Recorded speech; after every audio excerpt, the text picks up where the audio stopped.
Narito na naman ang mainit na balita mula sa mundo ng politika. Isang larawan mo noon na Diamond Star Maricel Soriano at President Ferdinand Bongbong Marcos Jr. ang biglang kumalat sa social media nitong nakaraang gabi na naging mitya ng matinding usapan at reaksyon mula sa publiko. Sa naturang larawan, makikita umano ang dalawa na magkasamang nakaupo sa isang pribadong lugar na tila't masaya at abala sa pag-uusap.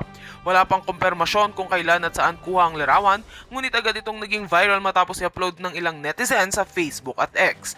Dahil sa mabilis na pagkalat ng litrato, umani ito ng samot-saring reaksyon mula sa mga netizens. May ilan na natuwa at nagsabing normal lamang para sa mga kilalang personalidad at politiko na magkaroon ng koneksyon o pagkakaibigan.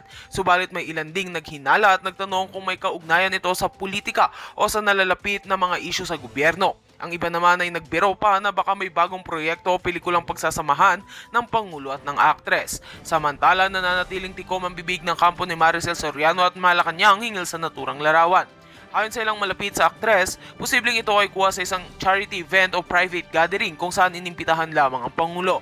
Gayunpaman, patuloy na dumadami ang mga haka-haka habang wala pang malinaw na pahayag mula sa dalawang panig. Sa kasalukuyan, patuloy pa rin pinag-uusapan ang naturang litrato sa iba't ibang social media platforms at umabot na sa libu-libong shares at comments. Habang hinihintay ang publiko ng opisyal ng paliwanag, lalong tumitindi ang interes at intriga sa koneksyon ng Diamond Star at ni PBBM. Ang insidenteng ito ay muling nagpapakita kung gaano kabilis kumalat ang impormasyon at minsan espekulasyon sa panahon ng digital media. At yan nga ang mga balitang ating pagkakatutukan, at kung bago ka pa lamang sa aking channel ay huwag kakalimutang mag-like, share and subscribe para updated ka sa mga bagong balita dito sa Tatak Pinas.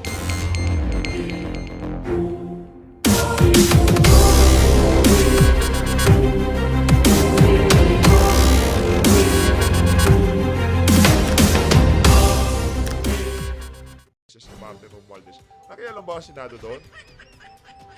Ganyan ho, mambaboy itong mga congressman na to. Pagka sila, okay lang na mag-hearing sila sa anumang klaseng matripan nila. Yung ginawa nilang hearing doon kay dyan sa SMNI na yan, nagtanong lang ho itong si Ka Eric at itong si Dr. Luming Batoy. Alam niyo anong ginawa nila? Pinakulong pa nila yung dalawang news anchor. Ganun ho kawalang yayang House of Representatives. Kaya itong pag-alma nyo sa ginagawang hearing ni Senator Bato de la Rosa, magkaroon naman ho kayo kahit katiting na kahihiyan kayong mga congressman sa House of Representatives. Nakakahiya ho kayo. No? Akala mo talaga kung sinong matitino pagka nagsasalita. Akala mo talaga gagaling eh. Yung mga distrito naman nila dami nagugutom. Walang development.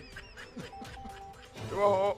Akala mo kung sino magsalita itong mga congressman na to, okay lang kung sana kung makita natin yung kanilang mga distrito, kagaganda. Talagang napakaganda ng mga development. Kung makapag-angas sila sa kanilang mga hearing, sa kanilang mga press con, akala mo gagaling. Akala mo talaga ang dami na nilang nagawa sa kanilang mga distrito. Kung di na lang namin alam, ang trabaho niya sa House of Representatives, waldasin yung inyong extraordinary expenses, yung inyong liquidation by certification. Hindi natin alam kung saan napupunta. Itong kinakandak na hearing ni Senator Bato de la Rosa, at least, kung winawaldas man dyan, yung pera ng sambayan ng Pilipino, at least alam namin napupunta sa hearing. Hindi ko kagaya nitong mga congressman na to. Hindi ko natin alam saan napupunta yung perang winawaldas nitong mga to. Wala akong resibo wala akong resibo. Kaya mas okay na yung may hearing, nakikita natin, winawaldas yung pera ng sambayanan, kaysa doon sa di nga kayo nag-hearing. Hindi naman namin alam kung saan yung ginagasta yung pera ng sambayanan ng Pilipinas. Wala akong resibo pagka, kunyari, bumili sila ng 100 laptop o pinamigay nila sa mga estudyante. Wala naman ng resibo yun. Sisertipikahan lang ni congressman, I certify na itong pondo na to pinambili ng 100 laptop kahit wala akong nabiling laptop. Ganon ho ang kalakaran dyan sa House of Representatives. Liquidation by certification. Hinamon nga ho sila ni Tatay Dix, di ba? Kaya nagkaintan dyan doon sa hamon ni Tatay Dix. Magbukasan ng libro. Kaso, mga walang integridad ho yung mga yan kaya hindi ko siya pumayag. Pero bago natin umpisa ng ating talakayan, gusto ko muna natin pasalamatan yung ating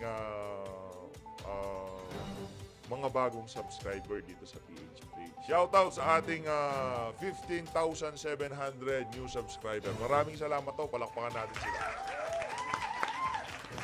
Kung isa ho kayo sa 15,700 na to, maraming salamat po sa inyo. At kung di po kayo nakasubscribe, nakailang video na kayo dito sa PH Update, mag-subscribe na ho kayo at click nyo na ho yung like button.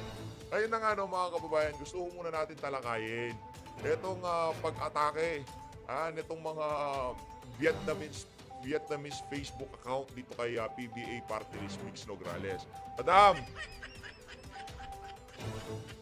kung inyong maalala, sa mga nakaraang mga post nyo sa social media, yung mga nagla-like ho sa inyo, nag-heart ng mga post nyo, puro mga Vietnamese din. Ngayon, tanongin nyo ho, yung mga manager ng mga yan, baka hindi pa ho sila nakatanggap ng bayad, kaya binabalikan ho kayo. Ang mapapayo ko sa inyo, Representative Nograles, baka ho merong kailangan sa inyo yung mga account na yan. Yung handler ng mga account na yan, meron hong kailangan sa inyo. Alam niyo ba magkano yung halaga na ang 1,000 reacts o 2,000 reacts sa Facebook? Nagkakahalaga lang ho yan ng mga nasa 10 piso. Mga ganun ho kamura yung mga likes na yan at reacts na yan. Malamang itong mga Vietnamese na to, na ini-spam yung account nitong si Mix Nograles, hindi pa ho nila nakubra yung dapat nilang kubrahin kay Mix Nograles, kaya pinalikan ho siya.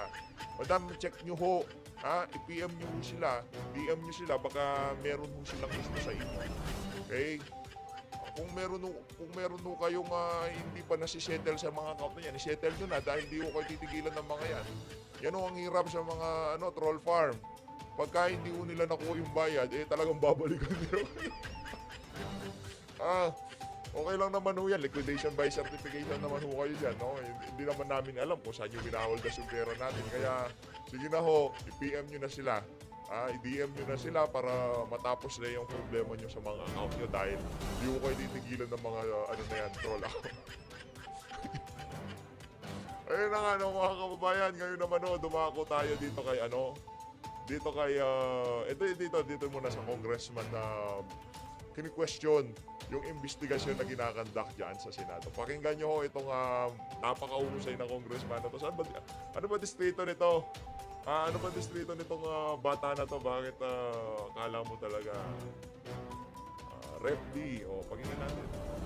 Una, ako nakapagtaka na abot pa ito sa third hearing. Wow.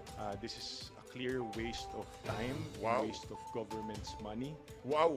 Sino kayo para magsalita na waste of government money? Kayo nga dyan sa House of Representatives, di namin alam paano yung winawaldas yung pera namin At least itong si Senator Bato, pagka tinanong namin yung Senado, gumasta sila ng 300,000 doon sa hearing.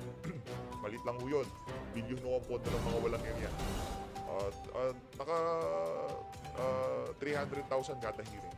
At least yung 300,000 alam namin saan napunta. Di kagaya nyo dyan sa House of Representatives, bilyon-bilyon yung pondo nyo, di namin alam saan napupunta. Kaya wala ko kayo sa lugar para sabihin na wasting government money, okay? Tuloy. Waste of taxpayers' money. Wow! So talagang nakakapagtaka kung bakit sabi niyo magkakaroon pa ng third hearing ito. Ako, hindi ko alam kung bakit magkakaroon pa ng third hearing. Di mo alam kasi wala naman kayong alam nyo lang dyan yung inyong liquidation by certification at extraordinary expenses.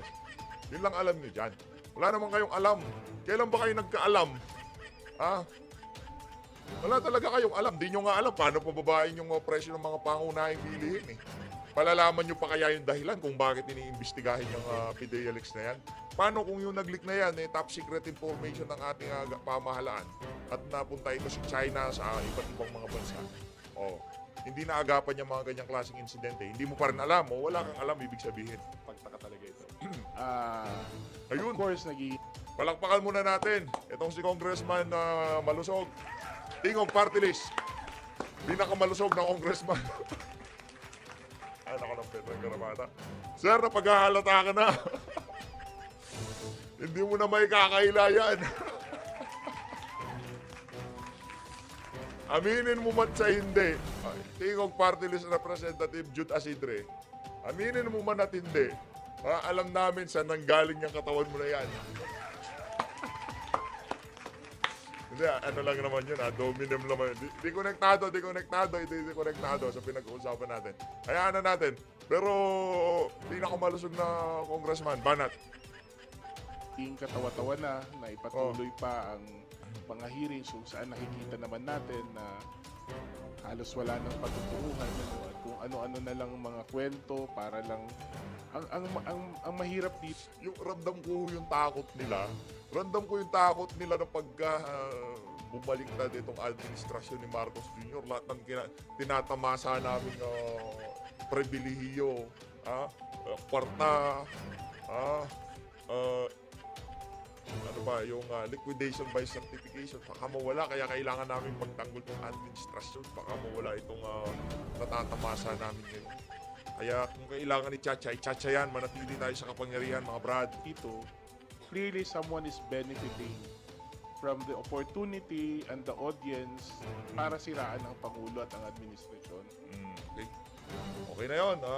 Sir Jude Asidre, nakapag-ano ka na naman, nakapag-epal ka na naman. So, ang ano lang dito, wala na akong i-komento doon sa sinabi mo. Ano na lang, diet ka na lang ng konti, sir. Hindi maganda yan. Uso pa naman yung ano ngayon, stroke. Uso pa naman yung high blood. Baka tumaas yung blood pressure mo. Okay? Ano lang, check up, jogging, yun lang ang maipapayo ko sa inyo. Pero doon sa mga sinabi nyo, wala na tayong sasabihin doon. Ako lang, concern lang ako sa ano mo, sa health. Okay? Gawin mo lang, sir. Mag-jogging, kumain ng healthy, mag-diet. Okay? Huwag kang mag-almusal ng bacon, okay? Tigilan mo, bawasan mo yung rice, carbs, bawasan. Dagdagan yung jogging. Dagdagan yung paglalakad, okay? Delikado yung mga ganyang klaseng build ngayong mga panahon na to. Huwag naman natin pag-usapan tong kay Boeing. Next video na ho yan. Dumako na ho tayo sa interview nitong si Eric Series dito kay ex-PDEA agent Jonathan Morales. Pakinggan ho natin ng mga kababayan natin dito. Magandang umaga po sa inyong lahat. Yes, sir. Dalawa muna tayo, sir. Mag-uusap sa isang napakahalagang punto.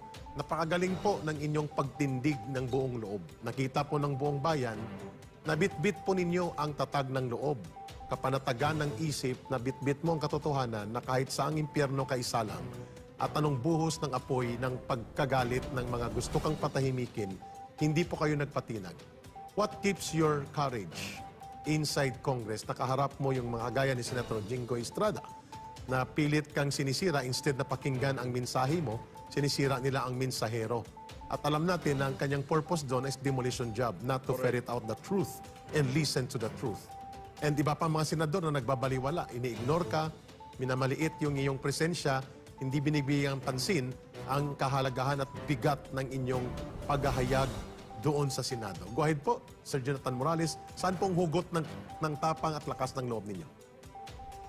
Alam niyo po, yung pagtungo ko po doon sa Senado at pagte-testify ay nakapaloob lamang po sa aking first-hand information.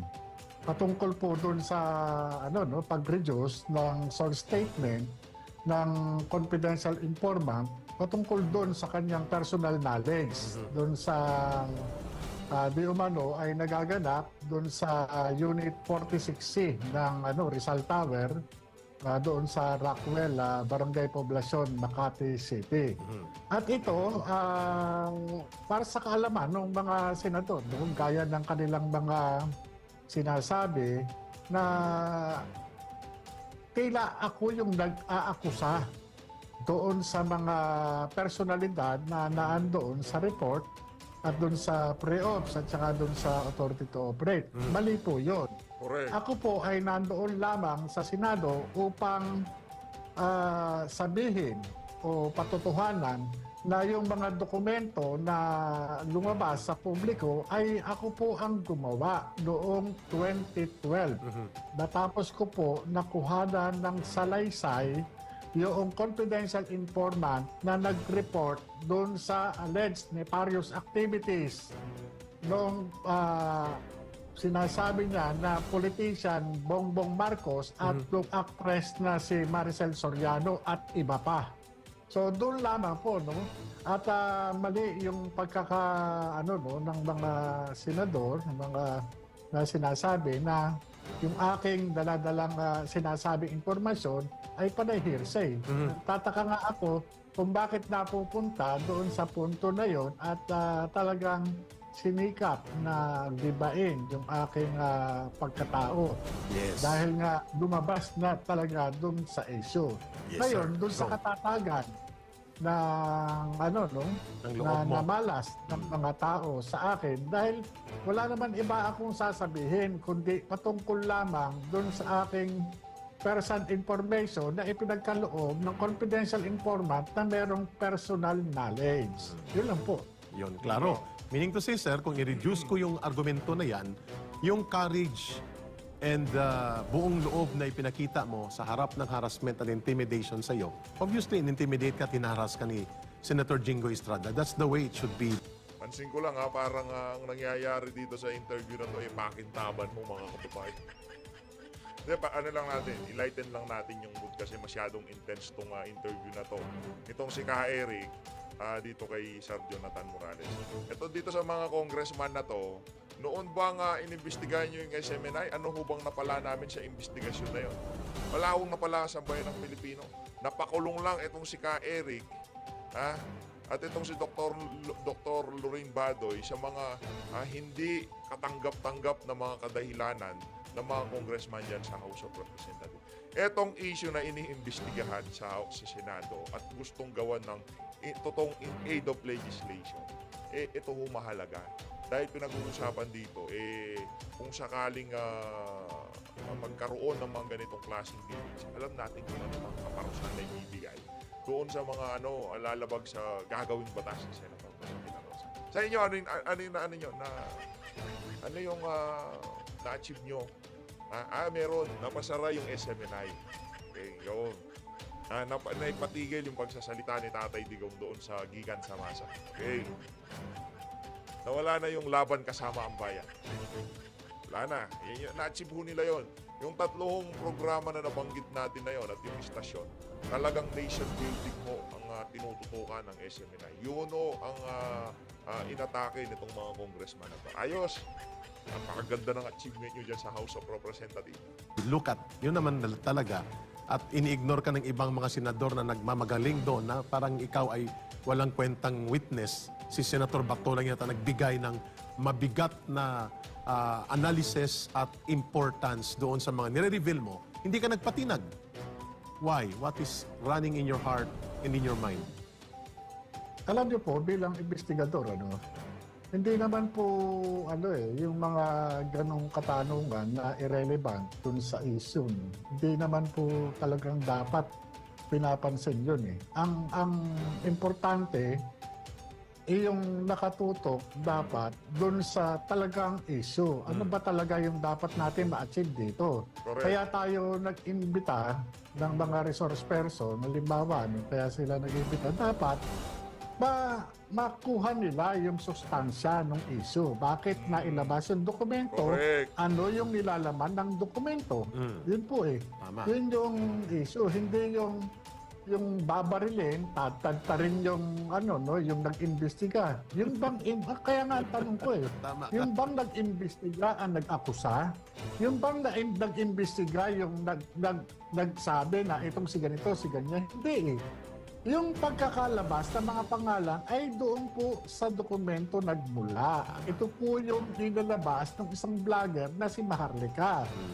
Ito pong pagkakalabas na ito ay illegal. Nung una ko pang sinasabi, nung ma-interview ako nung si Maharlika, na pagkakalabas niya ng dokumento na yun ay ipinagbabawal ng batas dahil ang nilalaman nun ay mga classified information. Ngayon, lumabas itong mga dokumento na ito sa publiko. Kaya ako talagang nandyan sa Senado upang patotohanan na yung dokumento na yan ay totoo. At itong dokumento na yan ay pirmado ko. At yung pangalan na nandyan ay ako. Pangalan ko yan. Klaro. Sir, Yun po ang doon. Sir, malinaw po na instead na nakatulong sa maniobra ng PDEA na pagtakpan ang issue sa revelation ng authenticity ng ginawa po ninyong investigation, including yung pre-ops report, authority to operate, among others, pati yung deposition na kiniklaim nyo na kayo din po ang gumawa, yung pagpunta ni Maricel Soriano ay tumugma po ang circumstantial revelation niya. Inamin niya in public in a national television that indeed she was the owner before of Unit 46-C in Rockwell, Makati. At sinabi niya lang na naibenta ko na pero hindi niya maalala kung kailan, pero sabi niya 2012. At nang tinanong siya ni Senator Bato kailan niya naibenta sapagkat Marso po ang binabanggit ninyong nakaharap mo ang confidential informant, hindi siya sumagot. And people now made to stand na tumutugma sa sirkumstansya, tumutugma sa physical evidence ang revelations ninyo. How important was that piece of revelation and admission of Maricel Soriano that indeed she was the owner and she was living there sa Unit 46C kung saan doon din po tumugma ang revelation ng confidential informant na nagaganap ang drug session involving the alleged personality noon na si Bongbong Marcos Jr. among others. Sir, your reaction to that Maricel piece of information? Kung babalikan po natin yung tanong ni Senator Jinggoy Estrada, no? Kung kilala ko yung may-ari ng unit na 46C dun sa Rockwell na yun. No? Sabi ko, hindi po. Kasi unang-una, kaya kami magsasagawa sana ng casing and surveillance para ma-determine namin yung declaration ng confidential informant patungkol dun sa address. Yun. Yun. Yun ho mga kababayan. Wala pang singgutan na nangyayari. Masyado kasi silang praning dyan sa Senado. Wala pang nangyayari gano'n. Titingnan mo na, surveillance nga muna eh. Masyado kayong, yun ang problema. Agad nilang binabanatan ano yung mga katibayan na bakit para idawit itong si Maricel at itong si Marcos Jr. sa pulburon ng mga panahon na yon. Lumapit yung informant, sinabihan siya na meron siyang impormasyon. Lahat ho ng informant, pagka tinanggap nitong si mamang law enforcer yan, hearsay ho lahat yan. Sabi-sabi ho lahat yan. Kaya nga merong follow-up operation, di ba? Ibig sabihin, yung mga pulis natin, wag na ho kayong kumuha ng asset kasi hearsay yan eh. Talaga mga senador natin ang gagaling eh. No? Kasi daw hearsay, double hearsay, kahit triple hearsay mo pa yan. Kunyari pagka sinabi, merong ano doon, meron silang ginagawang panggugulo, yung pumuputok yung malakas, pagka maraming tao doon papuputukin. Pagka sinabing merong ganon, ay wag niyong pakinggan yan, hearsay yan. Ganon mo ba yun? Pagka merong nagsabi sa'yo na impormasyon, sa isang malaking pagtitipon o isang malaking piyestahan, merong mangyayaring insidente. Sabi sa akin nung aking informant, yung aking asset dyan. Anong gagawin mo? Hindi mo tatanggapin kasi hearsay yun. Ganun mo ba yun, Senator Jinggoy? Ng Veteran Garapata Yun po ang purpose noon. Galing nyo. At yung kasabay doon, yung instruction na kung makakakuha siya hanggat maaari ng sample nung sinasabi niyang white powdery substance na nagde-depict doon sa 5 litrato. Doon po yung ngayon, yung pagkakasabi ni ni Binibining Maricel Soriano na pagkakaamin niya na kanya yung unit na 46C doon sa Rizal Tower sa Rockwell Makati. Ito yung pagkakakumpirma doon sa sinasabi ng confidential informant na mayroong personal knowledge doon sa impormasyon na inire-reveal niya sa inyong lingkod bilang investigador. Klaro. Very good point. Pangatlo, sir, kung hindi po mabigat ang inyong revelation at hindi po tumutugma sa sirkumstansya at mga physical evidence proving that there exists that investigation, that report, that deposition, that PDEA documents na pilit ngayon dinideny outright ng PDEA without any value of credibility sa claim nila. Kasi nga, tumutugma yung mga sinasabi mo sa kaganapang aktual at kaganapang nakaraan. Ang tanong ngayon, sir, bakit kung hindi ka authentic at hindi valid at may batayang katotohanan ng mga pinagsasabi mo sa revelations mo dito sa Senado na hearing, bakit ka pinupuntahan nitong a certain Romero Enriquez na inyong tinukoy sa hearing at pati itong James Kumar na kilala ko to personally, I met him several times also. At kilala ko rin ito na ito ay malapit sa mga high-profile personalities ng mga politiko. How important that incident na may binanggit ka doon, na ang sa likod ng lahat ng paggapang na ito, ay naniniwala ka na ang First Lady Lisa Araneta Marcos because it was revealed in your conversation with this intermediary. Did we get you correct? And please clarify. Yun ho ang dapat itong tanong na to dapat ito itanong kay Senator Jinggoy Estrada. Pakinggan natin sagot niya. Ganito po yun. Sir GM. Yung dokumento na idinay ng PIDEA na nag-exist, ito yung ito yung dokumento rin na sinasabi ni Director Francia sa akin nung magkausap kami sa pamamagitan ni James Curioso na i-deny na lang namin. Ngayon, itong mga dokumento na ito na pinade-deny na lang sa akin na nag-exist, ito ngayon din yung naging subject ng ng pagtawag nitong yung taga Napolcom, yung alam ko taga Napolcom siya, doon sa aking kaibigan habang nandito sa bahay. At kaya ito tumawag ay dahil nais nga nito na nais nito na wag na akong magsalita. Wag na akong magsalita doon sa hearing. Ibig sabihin, talagang ayaw na nila akong papuntahin doon sa Senado. Ayaw na nila akong papuntahin. Ngayon, doon sa mga doon sa pag-uusap ng aking kaibigan na nagtungo sa bahay, talagang na-capture ito ng CCTV camera doon sa bahay.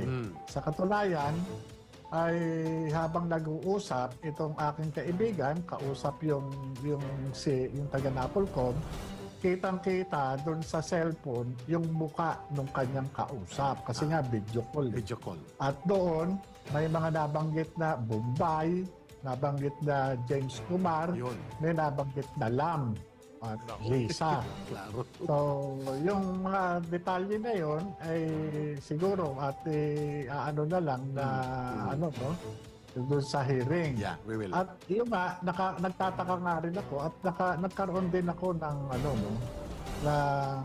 ng pag-aalala dahil doon pa lang nagpapakita na mukhang ay apektado yung mga tao na nabanggit doon sa sa classified document na ipinalabas ni Maharlika. Yes, sir. Kaya nga sabi ko nga sa halip na investigador lang ako. Bakit ako yung talagang pinupuntirya? Correct. Dahil lang ba doon sa ako yung